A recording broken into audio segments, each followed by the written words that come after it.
Na nossa última lição, nós vimos brevemente a ideia popular do amor incondicional de Deus e eu expressei um sério alerta a respeito da facilidade com que essa ideia pode ser mal interpretada por aqueles que ouvem. E eu prometi naquele momento falar sobre um certo sentido em que o amor de Deus é incondicional e este sentido em que não está nesta palestra de hoje. Agora, todos nós entendemos que é prerrogativa da mulher neste mundo mudar de ideia. E da mesma maneira, é axiomático que a prerrogativa do teólogo é fazer distinções sutis. Então, o que eu quero fazer hoje é distinguir entre 3 tipos específicos de amor no que se refere ao caráter de Deus.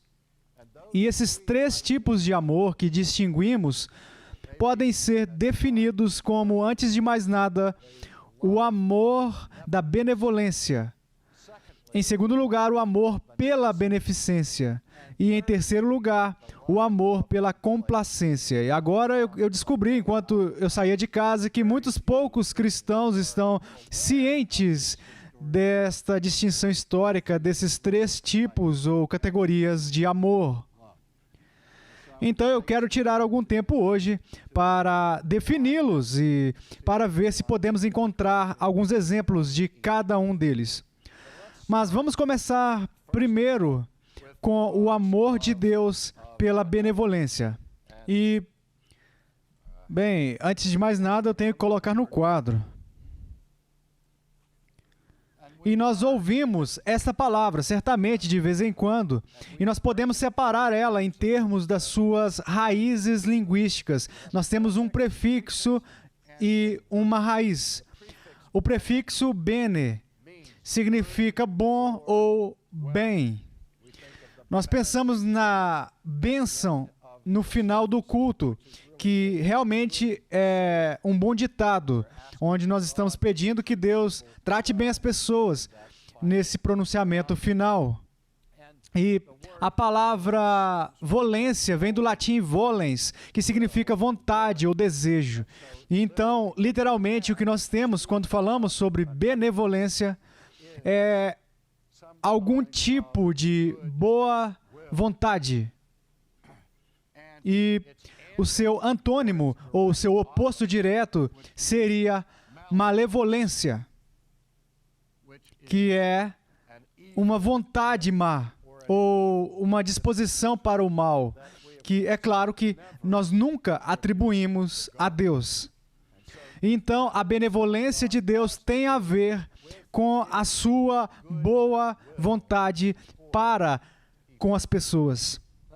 Deixa eu lembrá-los do anúncio celestial que é relatado por Lucas na narrativa do Natal, onde, com o aparecimento dos anjos, nós lemos no capítulo 2 de Lucas, no 8º versículo, havia naquela mesma região pastores que viviam nos campos e guardavam o seu rebanho durante as vigílias da noite. E um anjo do Senhor desceu aonde eles estavam, e a glória do Senhor brilhou ao redor deles, e ficaram tomados de grande temor. O anjo, porém, lhes disse: não temais, eis aqui vos trago boa nova de grande alegria, que o será para todo o povo. É que hoje vos nasceu na cidade de Davi o Salvador, que é Cristo o Senhor. E isto vos servirá de sinal: encontrareis uma criança envolta em faixas e deitada em manjedoura. Aqui nós temos o anúncio angelical, a anunciação, neste caso, do nascimento de Jesus, o Salvador. E então, nós lemos: e subitamente apareceu com o anjo uma multidão da milícia celestial, louvando a Deus e dizendo: glória a Deus nas maiores alturas e paz na terra entre os homens. Agora, estamos todos familiarizados com esse versículo. Paz na terra, boa vontade para com os homens. Outras traduções traduzem isso de uma maneira um pouco diferente. Dizem: paz na terra aos homens de boa vontade. Porque há uma ambiguidade gramatical aqui que deixa em aberto a questão de saber que a boa vontade é uma expressão da boa vontade de Deus para conosco, ou se é a promessa de Deus às pessoas que demonstram boa vontade umas às outras. Eu prefiro a versão clássica disso, que faz referência à boa vontade de Deus. E é claro que quando falamos de boa vontade de Deus, estamos sendo praticamente redundantes. Na verdade, estamos sendo redundantes, porque Deus não tem nenhuma outra vontade, exceto uma boa vontade. Podemos supor que a sua vontade sempre manifesta o seu caráter e a sua pessoa, o que é bom. Agora, uma das coisas que nós temos tentado fazer ao longo desta série a respeito do amor de Deus é enxergar como o atributo do amor divino se relaciona com outros atributos de Deus. Nós vimos como o amor de Deus é um amor santo, é um amor eterno, é um amor soberano e assim por diante. E agora nós vemos que o seu amor está inseparavelmente ligado à sua bondade. Em João 3,16, aquele versículo famoso, porque Deus amou o mundo de tal maneira que deu o seu Filho unigênito, e assim por diante. Isso descreve a vontade de Deus ao enviar o seu Filho ao mundo. E quando Deus enviou o Filho ao mundo, isso não foi simplesmente uma expressão da sua vontade, mas obviamente foi uma expressão da sua boa vontade, que ele teve o prazer de enviar o seu Filho unigênito ao mundo. Agora, às vezes nós ouvimos em descrições de governantes, historicamente, dos chamados ditadores benevolentes.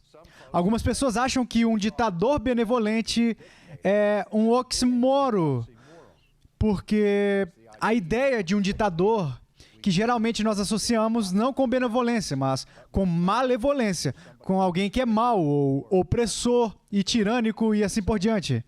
Mas nós entendemos, teoricamente, e até mesmo na história, que houve aqueles que se levantaram a posições de poder que foram reis, por exemplo, ou imperadores, que manifestaram uma boa vontade para com os seus súditos.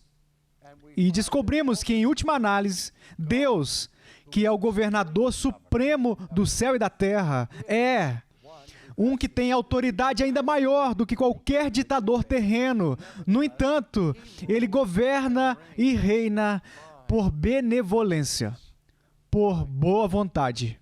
Agora, também eu posso acrescentar a isso a ideia de que, quando nós falamos do amor benevolente de Deus, nós estamos falando, de novo, a respeito da sua vontade. E aquela dimensão da sua vontade que nós chamamos de vontade de disposição. E isso descreve a postura ou a atitude básica de Deus para com as suas criaturas. Deixe eu olhar para trás, lá no Antigo Testamento, para um texto que eu acho que é importante com relação a essa questão, e eu já perdi, mas eu vou encontrar rapidamente. No livro do profeta Ezequiel, no capítulo 33.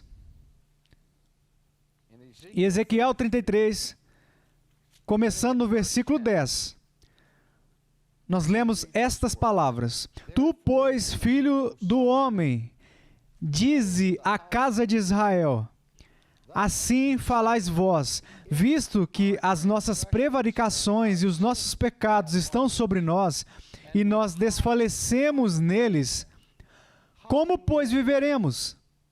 Dize-lhes: Tão certo como eu vivo, diz o Senhor Deus, não tenho prazer na morte do perverso, mas em que o perverso se converta do seu caminho e viva. Convertei-vos dos vossos maus caminhos, pois porque a vez de morrer, ó casa de Israel. Acredito que foi a partir desse texto que Francis Schaeffer pegou emprestado o título para talvez a sua obra mais famosa, How Shall We Then Live? Porque Ezequiel menciona essa questão básica aqui.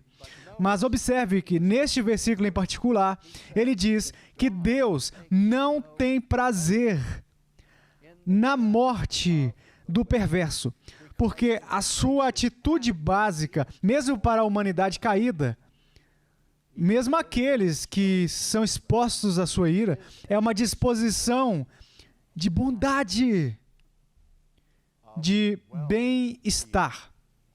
Agora, nós temos que ver que essa declaração particular a respeito de Deus que ele não tem nenhum prazer na morte dos ímpios, segue uma declaração anterior que eu vou chamar a atenção aqui no versículo 7. Ezequiel diz: a ti, pois, ó filho do homem, te constituí por atalaia sobre a casa de Israel. Tu, pois, ouvirás a palavra da minha boca e lhe darás aviso da minha parte. Se eu disser ao perverso, ó perverso, certamente morrerás, e tu não falares para avisar o perverso do seu caminho, morrerá esse perverso na sua iniquidade, mas o seu sangue eu o demandarei de ti. Mas se falares ao perverso para o avisar do seu caminho, para que dele se converta, e ele não se converter do seu caminho, morrerá ele na sua iniquidade, mas tu livraste a tua alma. Agora, é tão importante que venhamos entender isso, porque algumas pessoas, com base no princípio do amor de Deus pela benevolência, extraíram dessa ideia todo o conceito de salvação universal. Isto é, se Deus é basicamente benevolente em sua disposição para com toda a humanidade, e Ele ama benevolentemente todas as pessoas, então, obviamente, em última análise, ninguém vai morrer, ninguém vai para o inferno, porque para Deus enviar alguém para o inferno, isso seria uma violação dessa característica do seu ser, ou seja, a sua benevolência. Mas aqui nós vemos, nas Escrituras, exatamente o oposto. Que nesta conjunção estreita entre essas duas declarações, por um lado, ele alerta as pessoas sobre as consequências que, se não alertarem os ímpios impenitentes sobre abandonarem os seus pecados. Então diz que se eles forem alertados e não se converterem dos seus pecados, então eles vão perecer em suas iniquidades. Apesar da qualificação adicional que obtemos do livro de Ezequiel, que Deus não tem nenhum prazer na morte do ímpio. No entanto, embora ele não goste, por assim dizer, ele ainda decreta isso.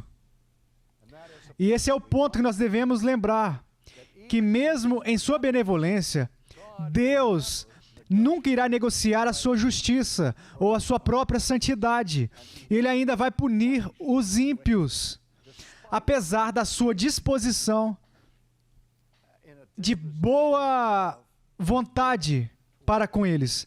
Eu gosto de pensar nisso como um juiz, por exemplo, cujo filho é levado perante ele, que é culpado de um grande furto, e o caso é ouvido no tribunal, e o juiz sabe que o seu filho é culpado, e o júri traz o veredito do culpado, e cabe ao juiz a sentença da parte do culpado devido ao que a lei exige. Um juiz justo, nessa circunstância, imporia uma pena justa até mesmo a seu próprio filho, apesar da sua preocupação pessoal, apesar do seu amor pessoal por aquele filho. Pelo seu próprio amor pela lei, por retidão e justiça, ele irá condenar o seu filho à prisão. Ele pode fazer isso com lágrimas. Mas mesmo assim, por causa do seu compromisso com a retidão e com a justiça, o juiz vai fazer a coisa certa. E isso nós vemos nas Escrituras, com o diálogo que Deus teve com Abraão, quando Abraão buscou que Deus poupasse Sodoma e Gomorra e reclamou que Deus pudesse punir os inocentes com a sua ira. Sabe, né, que foi finalmente aí que Abraão caiu em si e disse: o juiz de todos da terra faz o que é certo. E, obviamente, Deus, em seu julgamento, faz o que é certo. Ele julga de acordo com a sua justiça. E esse julgamento é executado até mesmo em seu próprio espírito de benevolência para com uma raça de pessoas rebeldes. Portanto, a sua benevolência não cancela o seu compromisso com a justiça e a retidão, como nós temos visto aqui neste texto em Ezequiel. De novo, a ideia é que Deus pode punir os ímpios, mas Ele não fica emocionado, Ele não pune com alegria. Este não é o Marquês de Sade, este é o Senhor Deus Onipotente, que em certo sentido é afligido pelas consequências do pecado humano, mesmo quando Ele os pune, para que o seu julgamento nunca venha fluir da malevolência. O nosso pode. Nós podemos buscar o julgamento com base em um ódio injustificável ou uma vingança pessoal. Deus não opera com base nisso, mas antes Ele trabalha de acordo com a sua boa vontade fundamental. Agora, o segundo tipo de amor que nós estamos falando aqui é o amor pela beneficência. E a única diferença entre benevolência e beneficência é a diferença entre querer e fazer. A beneficência, ou o amor benéfico de Deus, tem a ver com a sua atividade para com as criaturas neste mundo. Que as suas boas ações fluem da sua boa vontade. E o que Ele faz é que Ele derrama benefícios até mesmo para os impenitentes, até mesmo para com os ímpios, de várias maneiras. Encontramos isso claramente no ensino de Jesus, no Sermão do Monte. Em primeiro lugar, vamos dar uma olhada em Mateus capítulo 5, versículos 43 até o 48. É o fim do capítulo 5 no Sermão do Monte, onde Jesus nos dá esse ensino, onde Ele diz: ouvistes que foi dito, amarás o teu próximo e odiarás o teu inimigo. Eu, porém, vos digo, amai os vossos inimigos e orai pelos que vos perseguem, para que vos torneis filhos do vosso Pai Celeste, porque Ele faz nascer o seu sol sobre maus e bons, e vir chuvas sobre justos e injustos. Porque se amardes os que vos amam, que recompensa tendes? Não fazem os publicanos também o mesmo? E se saudardes somente os vossos irmãos, que fazeis demais? Não fazem os gentios também o mesmo? Portanto, sede vós perfeitos, como perfeito é o vosso Pai Celeste. Aqui Jesus está dando uma ética transcendente para a igreja. Quando Ele está em total oposição à halakha, que são as tradições orais dos rabinos, a maneira como os rabinos interpretaram o grande mandamento de Deuteronômio, que disse que nós somos chamados para amar o nosso próximo. Acrescentaram a isso a ideia, sim, ame o seu próximo, mas você também pode odiar o seu inimigo. Jesus disse, não, isso é o que você ouviu deles, mas eu estou dando a vocês uma perspectiva diferente a respeito da lei, que não só você é chamado para amar o seu próximo, mas você é chamado para amar o seu inimigo. Agora, esse talvez seja um dos mandatos mais duros que nós encontramos ou ouvimos de Jesus no Novo Testamento. Porque como no mundo nós podemos amar alguém e desprezá-lo no mesmo tempo? Como podemos amar alguém com quem nós estamos separados ou em inimizade? Bem, em primeiro lugar, quando Jesus fala a respeito do amor, Ele não está falando sobre sentimentos de afeição. Se você estudar o conceito do amor no Novo Testamento, você vai ver que é muito mais frequente falar em termos de ser um verbo em vez de um substantivo. Em nossa cultura, o amor é praticamente sempre expresso em termos de ser um substantivo. agir com um sentimento de romance, ou um sentimento de atração, ou um sentimento de afeto. Enquanto no Novo Testamento, e na sua categoria, o que Jesus está falando aqui é o amor pela beneficência. Que somos chamados a amar até mesmo os nossos inimigos com esse tipo de amor.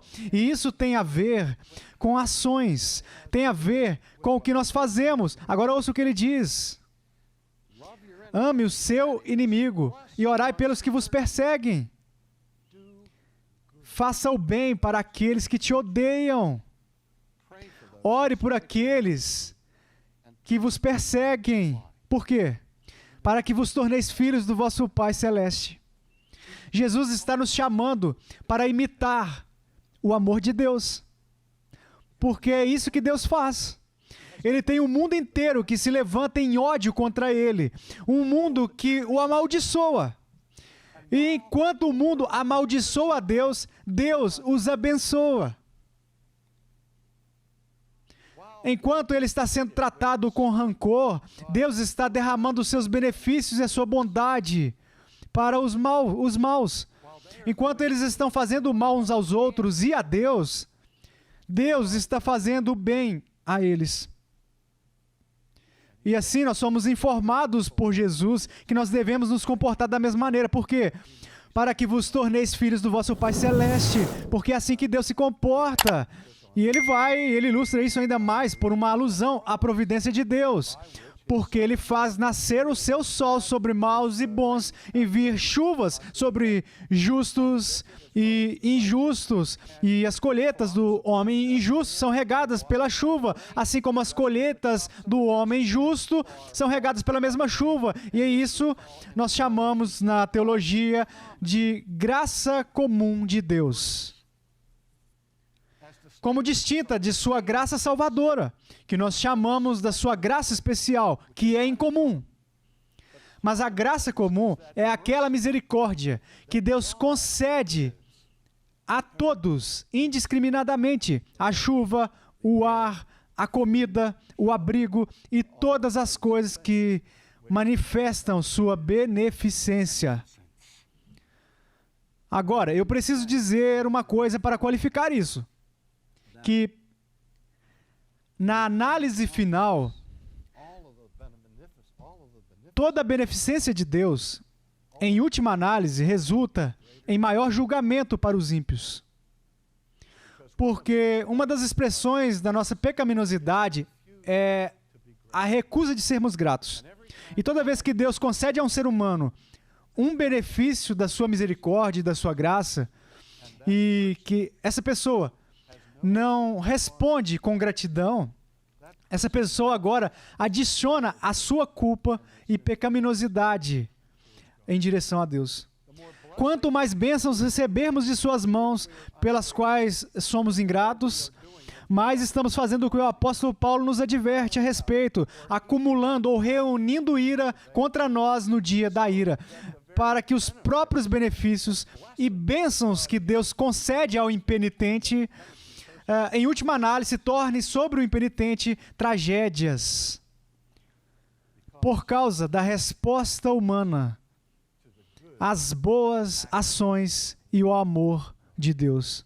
Agora, na nossa próxima lição, nós veremos o terceiro aspecto do amor de Deus, o seu amor à complacência, que é talvez o aspecto mais importante desse amor.